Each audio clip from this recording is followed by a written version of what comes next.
बच्चों, मैं विकास गुप्ता आपका स्वागत करता हूं एक्सप्लिसिट क्लासेस में। आज हम चैप्टर 5 एक्सरसाइज 5.1 का क्वेश्चन नंबर 3 करेंगे, जो इस प्रकार है कि हमें समांतर श्रेणी दी गई है, जिसमें हमें कुछ समांतर श्रेणी दी गई है जिसके प्रथम पद तथा सर्वांतर ज्ञात करना है। ठीक है, ये हमें समांतर श्रेणी दी गई है। ठीक है ना, तो इसका क्या होगा, तो प्रथम पद इसका क्या होगा, प्रथम पद मतलब ए बराबर 3 होगा, ये होता है हमारा प्रथम पद, मैंने बताया था। और सार्वंतर कैसे निकालते हैं, सार्वंतर मतलब डी कैसे निकालते हैं, T2 माइनस T1। T2 क्या है, T2 माइनस T1। T2 मतलब दूसरा पद और T1 मतलब पहला पद। तो T2 क्या है हमारा 1 और माइनस T1 3 है, तो क्या हो जाएगा माइनस के 2। ये हो गया हमारा इसका सार्वंतर। ठीक है, आइए दूसरा देखते हैं।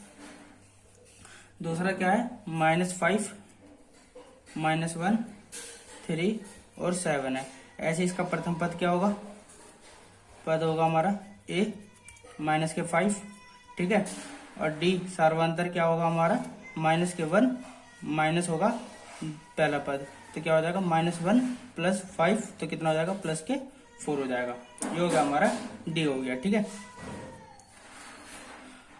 ये आ गया हमारा। ऐसे हमारा थर्ड क्वेश्चन होगा। थर्ड क्वेश्चन किस प्रकार होगा कि 1/3 5/3 और 9/3 और 13/3 है, ये हमें दे रखा है समांतर श्रेणी। अब इसका प्रथम पद a बराबर होगा 1/3, मैं लिख देता हूँ डायरेक्ट। ठीक है ना, और d बराबर होगा 5/3 माइनस 1/3, तो क्या हो जाएगा एलसीएम 3 आएगा, ये हो जाएगा 5 - 1, तो हो जाएगा 4/3। ये हो गया हमारा d। ठीक है, फोर्थ होगा। फोर्थ इस प्रकार होगा कि 0.6 1.7 2.8 और 3.9 ऐसे चलता रहेगा। ये हमारी श्रेणी दी गई है समांतर श्रेणी। इसका प्रथम पद a होगा हमारा 0.6, ठीक है, और d होगा हमारा 1.7 में से 0.6 गया, क्या बचेगा 7 में 6 गया 1, 1 में से 0 गया 1, 1.1। ये हो गया हमारा इसका सार्वंतर। ठीक है ना, यहाँ से हम ऐसे लिख सकते हैं। ठीक है, मैं उम्मीद करता हूँ आपको समझ में आया होगा कि किस प्रकार करना है। ठीक है, यह हमारा क्वेश्चन नंबर फर्स्ट था, थर्ड था। आइए क्वेश्चन नंबर 4 करते हैं, जो इस प्रकार होगा कि हमें देखो कुछ श्रेणी दी गई होगी। ठीक है ना, हमें बताना है, हमें बहुत सारी श्रेणी दी गई है, हमें बताना है कि कौन कौन से उसमें समांतर श्रेणी होगी। यदि समांतर श्रेणी है तो उसका सर्वांतर और इनके 3 और पद ज्ञात करने हैं। ठीक है ना, मतलब जैसे इतने 4 दिए गए हैं, 4 पद दिए गए हैं, तो इसके अगले 3 और पद ज्ञात करने हैं। ठीक है ना, किस प्रकार करेंगे आइए देखते हैं।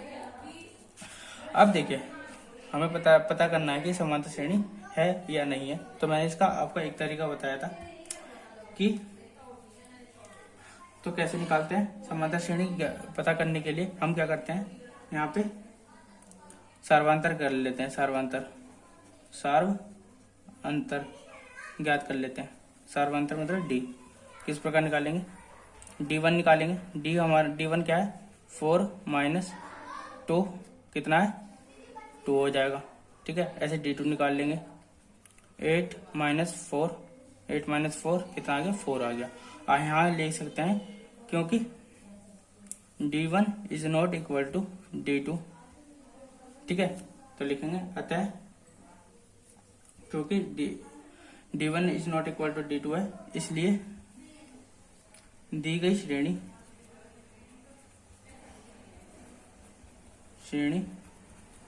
समांतर श्रेणी नहीं है। श्रेणी नहीं है, अतः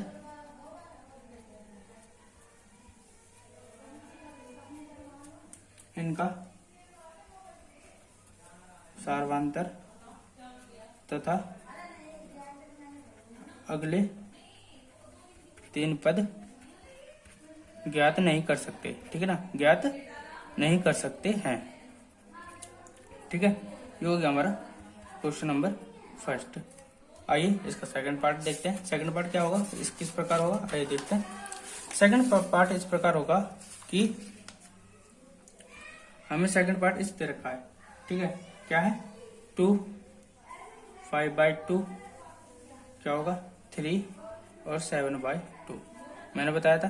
कि हमें पहले इसे देखना है कि समांतर श्रेणी है या नहीं है। ठीक है, तो कैसे निकालेंगे? सार्वधातुक पहले निकालेंगे। सार्वधातुक किस प्रकार निकालते हैं? ये डी निकालना है हमें, तो पहले D1 निकालेंगे। कैसे D1 निकालते हैं पूरा करके दिखाता हूँ। T2 माइनस T1 निकालते हैं। T2 कितना हमारा 5/2 दूसरा पद, और T1 मतलब पहला पद 2, तो क्या हो जाएगा? एलसीएम 2 आएगा, 5 माइनस 2 2 4, तो हो जाएगा 1/2। D1 आ गया हमारा 1/2। ऐसे D2 निकालेंगे। D2 कैसे निकलेगा? T3 minus T2। ठीक है, T3 कितना हमारा 3 और T2 हमारा 5/2, तो निकाल लेंगे। एलसीएम 2 आएगा, 2 3 6 माइनस 5, तो कितना आ जाएगा 1/2। हम कह सकते हैं क्योंकि D1 इज इक्वल टू है D2 के, इसलिए दी गई श्रेणी समांतर श्रेणी है। समांतर श्रेणी है। अब जब समांतर श्रेणी है तो हम इसका अगले पद ज्ञात कर सकते हैं। तो इसका इस प्रकार पांचवा पद T5। अब ये देखिए T1 T2 T3 T4 है, और T5 क्या होगा? मैंने फॉर्मूला बताया था। अगर T5 निकालना हो तो कैसे निकालते हैं? देखिए, अगर हमें सार्वधातुक दे रखा है, ठीक है, और प्रथम पद दे रखा है, तो हम इसका निकाल सकते हैं अगले पद। अब देखिए T5 क्या होगा? 7/2 में सार्वधातुक कितना था हमारा? 1/2 1/2, ये जोड़ देंगे तो T5 आ जाएगा। कितना आ जाएगा? एलसीएम 2 7 और 1 8, कितना हो जाएगा? 2 चौक 8, 4 आ गया। ऐसे T6 निकालेंगे। कितना आया था? 4। चौथे पांचवें पद में सार्वधातुक जोड़ देंगे तो छठा पद आ जाएगा, तो कितना हो जाएगा? 4 दूनी 8 1 9 9/2 9/2 आ जाएगा। ठीक है, ऐसे ही सातवां पद 3 पद निकाल लेते। ऐसे छठे पद में सार्वधातुक जोड़ देंगे तो सातवां पद आ जाएगा, तो जोड़ दिया। कितना हो जाएगा? 9/2 एलसीएम 9 + 1 कितना हो जाएगा? 10/2, तो कितना हो जाएगा? 2 पंजे 10, तो 5 आ गया। ठीक है, तो लिख सकते हैं अतः श्रेणी के अगले 3 पद क्रमशः क्या है? 4 9/2 और 5 है। ठीक है, मैं उम्मीद करता हूँ आपको समझ में आ रहा होगा कि किस प्रकार हो रहा है क्वेश्चन। ठीक है, आइए देखते हैं अगला क्वेश्चन किस प्रकार होगा। अब अगला क्वेश्चन हमारा थर्ड क्वेश्चन, जो इस प्रकार है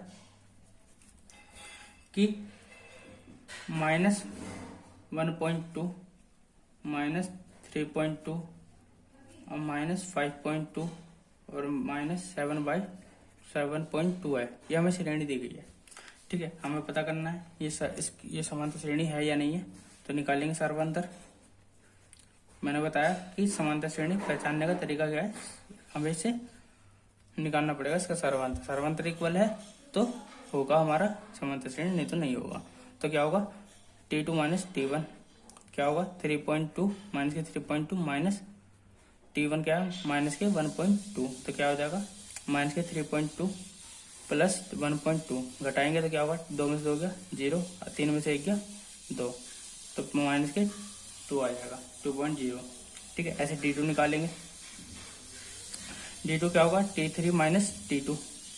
T3 कितना है हमारा? माइनस के 5.2 माइनस के 3.2 माइनस 5.2, ये हो जाएगा प्लस के 3.2, तो घटाएंगे 2 में से 2 गया 0 और 5 में से 3 गया 2, वो भी माइनस हो जाएगा। ठीक है, तो हम लिख सकते हैं क्योंकि D1 इक्वल टू D2 है, अतः दी गई श्रेणी समांतर श्रेणी है। शॉर्ट फॉर्म लिखते हैं समांतर श्रेणी है। ठीक है, तो निकाल लेंगे अगले 3 पद। तो इस प्रकार T5 मैंने बताया क्या करेंगे, चौथे पद में सार्वधातुक जोड़ देंगे तो क्या हो जाएगा? अगला पद आ जाएगा। सार्वधातुक कितना था हमारा? 2.0, जोड़ देंगे तो क्या हो जाएगा? 2 में से 0 गया 0, 7 में से 2 गया 5, माइनस के 5.0। ठीक है, ये आ गया। एक मिनट, सॉरी माइनस के था ना, तो हो जाएगा, सॉरी ये हो जाएगा 7.2 माइनस 2.0, तो क्या हो जाएगा 2 हो जाएगा। अब माइनस के 7 2 9, माइनस के 9.2, ऐसे T6 निकाल लेंगे। T5 में सार्वधातुक जोड़ देंगे तो 2.0 हो जाएगा, क्या हो जाएगा 11.2, माइनस के 11.2 हो जाएगा। ऐसे T7 में जोड़ देंगे, T6 में 2.0 जोड़ देंगे तो क्या हो जाएगा, प्लस था तो माइनस से माइनस प्लस हो जाएगा। ठीक है, जैसे पहले हुआ था वैसे इस प्रकार होगा। ठीक है ना, तो क्या हो जाएगा 11 2 13, माइनस के 13.2 हो जाएगा। तो लिख लेंगे, अतः श्रेणी के अगले 3 पद माइनस के 9.2, 11.2 तथा माइनस के 13.2 क्रम से है। ठीक है, मैं उम्मीद करता हूँ आपको समझ में आ रहा होगा कि किस प्रकार होगा।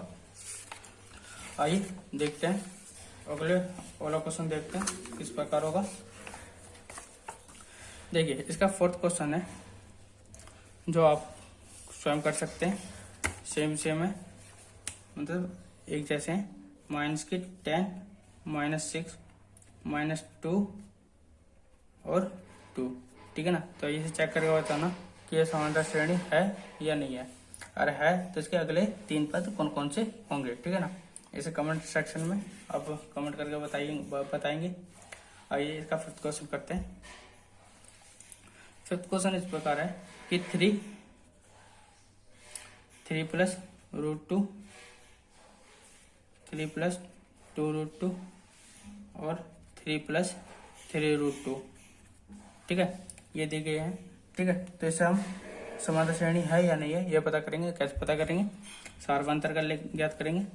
सार्वधातुक ज्ञात करेंगे तो कैसे करेंगे, D1 निकाल लेंगे पहले। D1 क्या होगा, 3 + √2 में से 3 गया तो क्या होगा, 3 से 3 कैंसिल तो क्या बचा, √2 बचा, ये हो गया। ऐसे D2 निकालेंगे। D2 क्या होगा, 3 + 2√2 में से माइनस करेंगे 3 + √2, क्योंकि T3 - T2 होता है, तो 3 + 2√2 -3 -√2 हो जाएगा। 3 से 3 कैंसिल, और 2√2 में से एक √2 गया था, कितना बचेगा, √2 बचेगा। तो लिखेंगे क्योंकि D1 = D2 है, अतः दी गई श्रेणी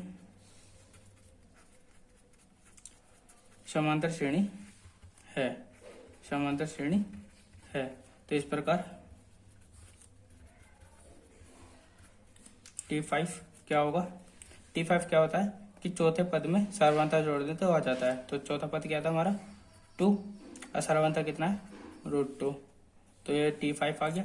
ऐसे ही T6 हो जाएगा। T6 क्या होगा, T5 में T5 कितना है, 2√2, 2 + √2 प्लस सार्वधातुक कितना हमारा √2, जोड़ देंगे तो क्या हो जाएगा, 2 + 2√2 हो जाएगा। ठीक है, ऐसे ही हमारा क्या हो जाएगा, एक मिनट,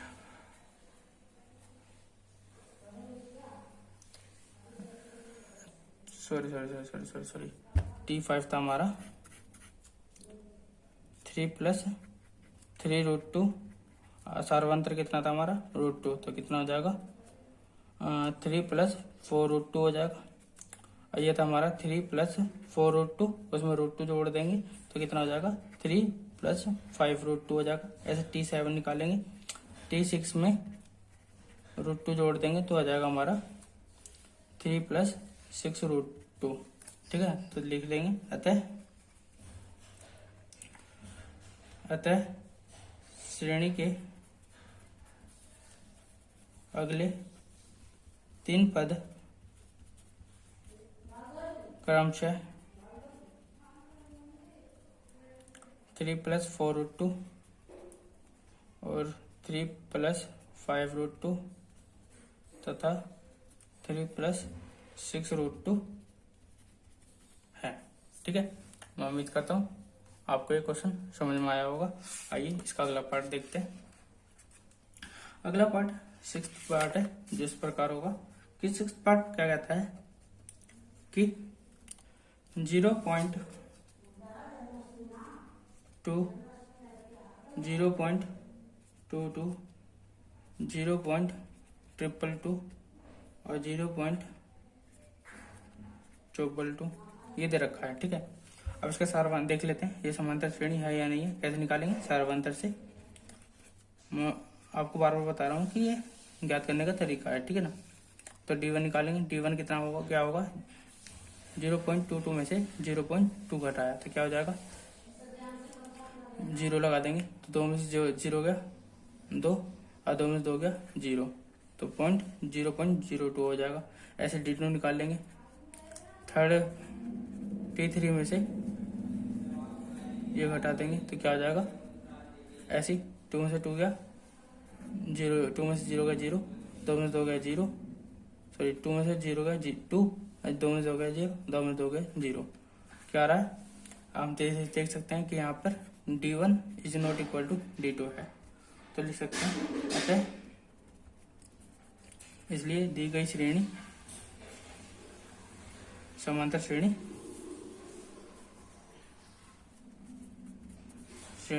नहीं है। ठीक है, और इसके अगले पद आता है इनका सारवांतर और अगले तीन पद ज्ञात नहीं किए जा सकते,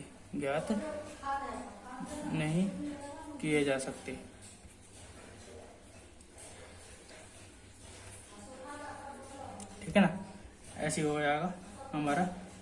ठीक है, 7th क्वेश्चन आप बताएंगे कि ये समांतर श्रेणी है या नहीं। अगर है तो इसके सारवांतर और अगले 3 पद कमेंट सेक्शन में बताइए। ठीक है, या फिर आप फोन करके भी पूछ सकते हैं। ठीक है, आइए इसका अगला क्वेश्चन देखते हैं। अगला क्वेश्चन इस प्रकार होगा, अगला पार्ट इसका ऐसा है कि 8th क्वेश्चन भी कुछ ऐसे ही है। ठीक है ना, 8th क्वेश्चन भी आपको बताना है कि समांतर श्रेणी है या नहीं है तो इसके अगले 3 पद। ठीक है, 10वां क्वेश्चन भी इसी प्रकार होगा। आपके पास बुक होगी तो आप बुक, एक चीज और बता दूं कि जब भी मैं क्वेश्चन कराऊं आप बुक लेके जरूर बैठे। ठीक है ना, मैं भले ही क्वेश्चन करवा देता हूँ, फिर भी आप देख के बता सकते हैं कि अगर कोई गलती है तो कमेंट सेक्शन में पूछ सकते हैं। ठीक है, ऐसे ही इसका 10th क्वेश्चन होगा, 9th question sorry 11th question इस प्रकार है कि ए स्क्वायर ए की क्यूब और ए की पावर 4 ये दे रखा है हमें। ठीक है, अब ये दे रखा है तो हमें बताना है ये समांतर श्रेणी है या नहीं है। तो सारवांतर ज्ञात करेंगे। सारवांतर ज्ञात करने के लिए क्या करेंगे, डी निकालेंगे। तो D1 होगा यहाँ पे हमारा ए स्क्वायर माइनस ए, क्योंकि T2 माइनस T1 होगा तो ए कॉमन लेंगे तो a माइनस 1 हो जाएगा। ये हो गया हमारा D1। ऐसे D2 निकालेंगे। D2 क्या होगा, ए की क्यूब माइनस ए स्क्वायर, इसमें से ए स्क्वायर कॉमन लेंगे तो क्या होगा, a माइनस 1 हो जाएगा। ठीक है, तो यहाँ भी क्या है कि D1, क्योंकि D1 is not equal to D2 है तो आता है दी गई श्रेणी समांतर श्रेणी नहीं है। अगर नहीं है तो इसका सारवांतर और अगले 3 पद ज्ञात नहीं किए जा सकते, ठीक है, ये हो गया हमारा 11th क्वेश्चन। ठीक है, ऐसे इसका 12th क्वेश्चन और 13th क्वेश्चन भी इसी प्रकार होगा। ठीक है, मैं इसका अगला क्वेश्चन कह देता हूँ। 15th क्वेश्चन है जो इस प्रकार होगा 15 क्वेश्चन इस प्रकार है कि 1 का स्क्वायर, 5 का स्क्वायर और 7 का स्क्वायर और 73 दे रखा है। ठीक है, तो हमें बताना है कि ये समांतर श्रेणी है या नहीं है। ठीक है, तो सार्वधातुक ज्ञात कर लेंगे। सार्वधातुक ज्ञात करने के लिए क्या होगा कि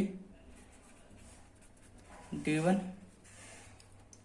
5 का स्क्वायर माइनस 1 का स्क्वायर, T2 माइनस T1, 5 का स्क्वायर 25 और 1 का स्क्वायर 1, तो कितना 25 में से 1 क्या 24। D1 तो हमारा ये आ गया। ऐसे D2 निकाल लेंगे। D2 क्या होगा T3 माइनस T2, 7 का स्क्वायर माइनस 5 का स्क्वायर, 7 का स्क्वायर 49 और 5 का स्क्वायर 25, तो कितना आ जाएगा 24 आ गया। तो D2 हमारा ये आ गया। तो हम लिख सकते हैं क्योंकि D1 is equal to D2 है, अतः दी गई श्रेणी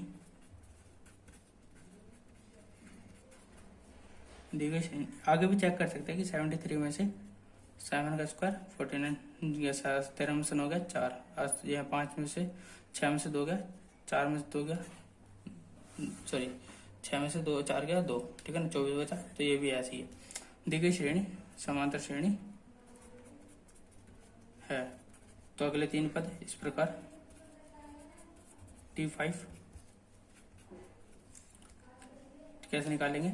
T4 73 में समान D जोड़ देंगे तो क्या हो जाएगा 7 3 4 7 7 2 9 97 आ गया। ऐसे T6 निकालेंगे।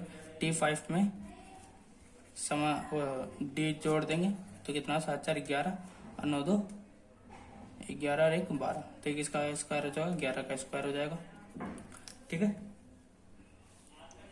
ऐसे लिख सकते हैं या फिर ये लिख दो। T7 क्या होगा T6 में D जोड़ देंगे तो क्या हो जाएगा 2 2 4 और 1 145 हो गया। तो लिख देंगे अतः इसका अगला 3 पद क्रमशः 97 121 और 145 है। ठीक है, मैं उम्मीद करता हूँ आपको ये जितने भी क्वेश्चन कराए समझ में आया होगा। यहाँ पर हमारी एक्सरसाइज 5.1 कंप्लीट होती है। ठीक है, अगर आपको वीडियो पसंद आया तो आप इसे लाइक करें, कमेंट करें और शेयर और सब्सक्राइब जरूर करें। ठीक है।